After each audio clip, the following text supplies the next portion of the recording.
Hello everyone, this is Ross from Retro Dream Beam. I'm an eBay seller full-time. I've been doing this with my fiance Aneta for a couple years now. Don't forget to like the video and subscribe to the channel. I'm about to go into what we are shipping out today and Friday, so we had another pretty decent day on Thursday, so it does seem to be like eBay's picking up for us. All right, so the first thing is a really old thing we grabbed. This is a vintage Flintstones Wilma Bingo Dabber is what I think they're called, dabbers.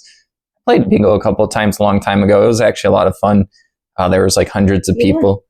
Oh yeah. Well, when we played Bingo, yeah, that was great. Yeah, there was a little bar Annette and I went to, and I won a couple times, and she was annoyed because there was me and someone else that we just kept winning. I think I won 3 or 4 times. There was 40 or 50 people.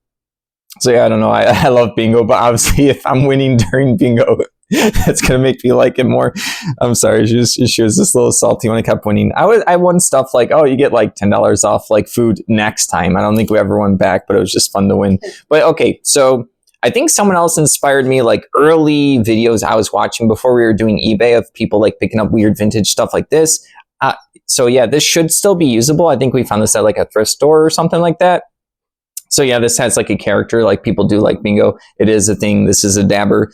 This still works. This sold for $10 plus shipping. Everything's going to be plus shipping, so I'll just save us some time right now. All right, next up is an RPG book, Wars Battlefronts, right here. It's going to be some space one. I don't know anything about this particular one, but there was a period of time where we were getting a ton of RPG books, and we sold a lot of them, and we still have a lot listed. This one's a hardcover, so yeah, it looks pretty cool. I like how it stands out for people. This ended up selling for $13.60. So yeah, hardcovers are pretty cool too. I think they probably do slightly better. All right, moving along, we have a set of 2. I think this is 3rd edition Warhammer 40K stuff. These are Mega Gargant data cards. There's 2 of them. They're basically the same thing. They have a little bit of creases and stuff. These are bought by the person that we just shipped the other 10 items yesterday, so it's kind of awkward. They must have gotten excited. So they're repeat buyers, so they spent $14.95 for 2 more. Yesterday they spent $100, so yeah, we're gonna have to figure out what we do with the shipping or not, if we refund the access or something. We refunded the access yesterday, but yeah, we'll have to figure this out. They got excited and bought something, and we ship it out within a day, so it's already on its way to the person. All right, next up is a lot of 9 military miniature game magazines. These are called Moves, right there on the top.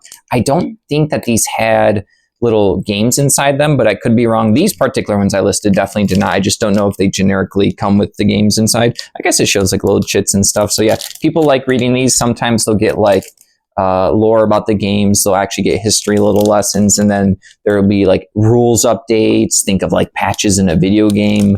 I've had people ask me to send pictures of individual pages, which I won't do. You have to buy the thing if you want the information inside the magazine. I'm not going to be basically a Google searching for people. Yeah, we get weird questions, but that's how I know that there's this kind of stuff in here, because we get questions about it when they're listed. This sold to a repeat buyer for $17.28. So not the best. I used to get more for a bundle of magazines like this, but the price of shipping's gone up, and these are usually end up having to go probably around £2, which kind of hurts it for people for paying for shipping. So I used to get more when the shipping was cheaper. All right, next up is a lot combo order. It was 2 things of Monsterpocalypse building terrain. So I don't know if I've talked about Monsterpocalypse on this channel before. It was made by, I believe, Privateer Press. You would buy booster packs, and there would be different rarities. It's basically a bunch of kaiju monsters or robots. You get a big one and a bunch of small ones, and you're playing on I think it's a gridded battlefield, so everything's in squares. And I think you had to knock out the opponent's monsters so many times, or it was point based. I played it a couple times when it came out. I was at Gen Con when they were premiering it, so I did get some booster packs. I thought it was really cool. They're all pre-painted stuff.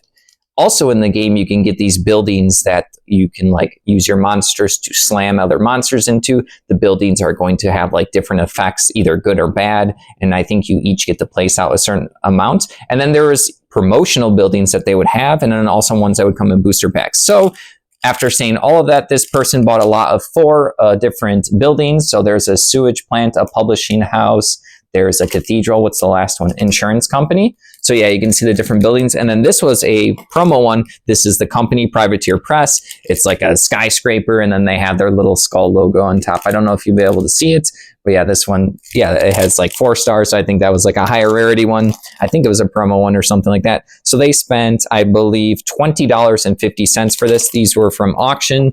So I got like a box of Monster Apocalypse stuff. So it's pretty good. The auction was, I paid $11 for the whole box.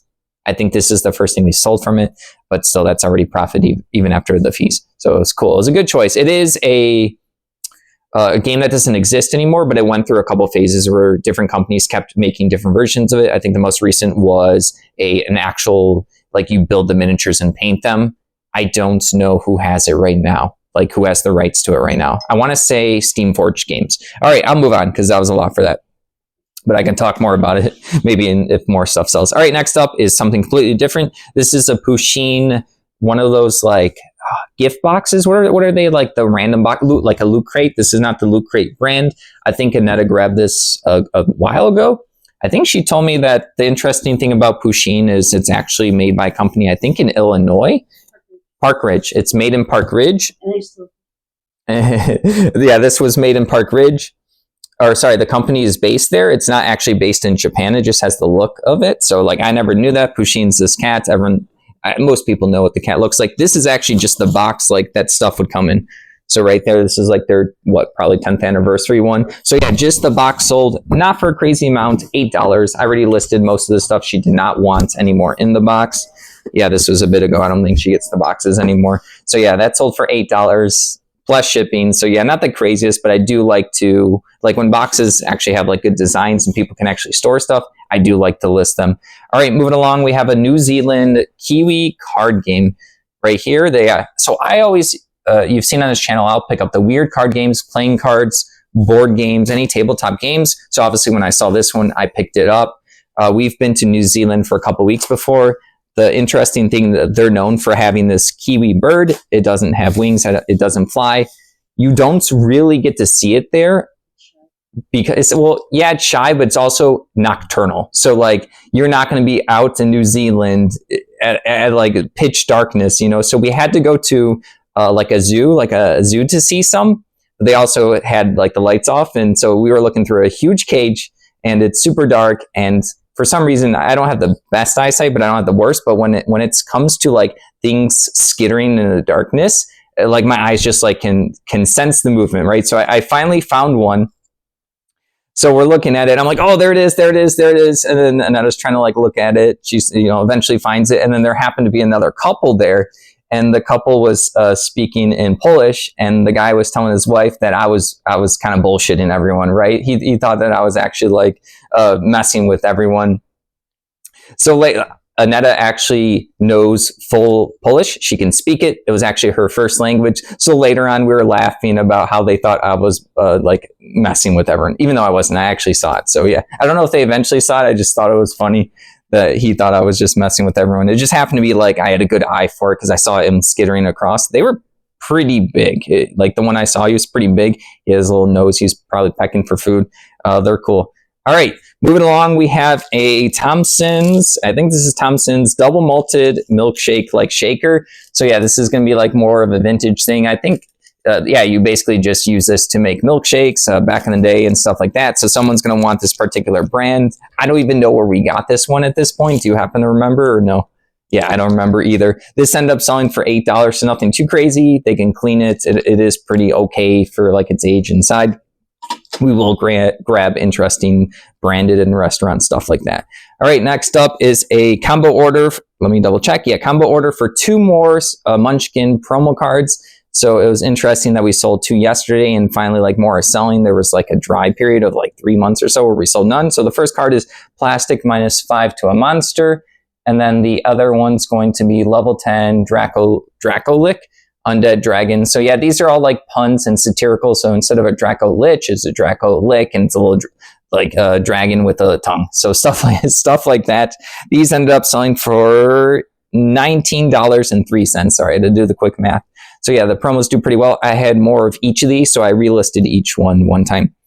All right, next up is a lot of 5 Star Wars X-Wing miniatures game promo acrylic tokens. I forget actually off the top of my head what this particular symbol stands for. Yeah, they have a lot of different like tokens used to denote stuff in the game. Fantasy Flight would have like tournaments where you can earn these acrylic upgraded versions of the tokens instead of the cardboard ones.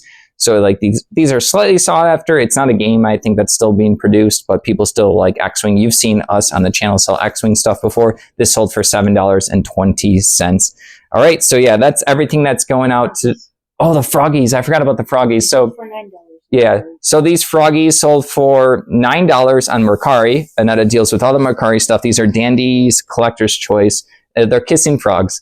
Boy and girl frog just kissing right there. She has like the little bow and he has a little smooch on his cheek right there. So yeah, like I said, we've been selling plushies like 1 or 2 a week. We probably have like 1 to 200 listed. I probably have about like 40 to still list. Just some of them are bigger and I just have other stuff to list right now.